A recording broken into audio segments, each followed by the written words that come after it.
In front of the cameras, it was smiles and handshakes, as some of Africa's most powerful men arrived at East Africa's most powerful club.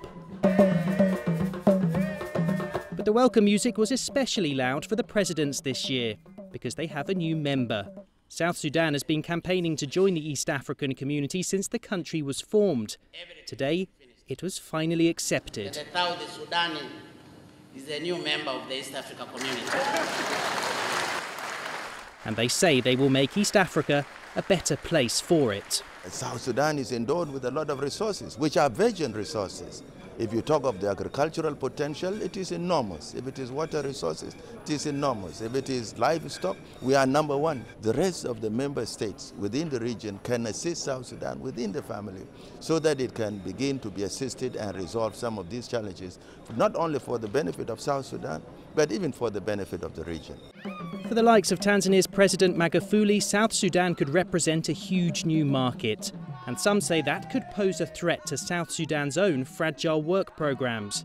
But security is the most pressing concern, and both countries believe peace is more likely with South Sudan in the EAC.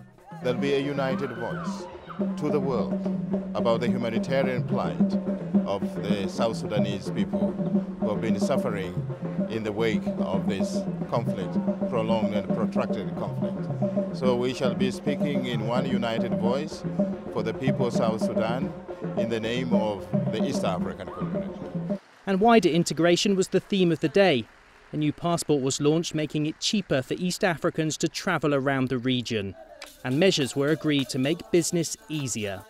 These summits are about a display of ceremony and a show of unity, because the presidents here know that problems in Burundi and South Sudan could impact the whole region, and they want to show that they can bring those countries into the fold. But the East African community won't be judged on the size of its membership, but the effectiveness of its actions, because for South Sudan, being officially East African will mean very little unless peace and prosperity come with it. Dan Ashby, CCTV in Tanzania.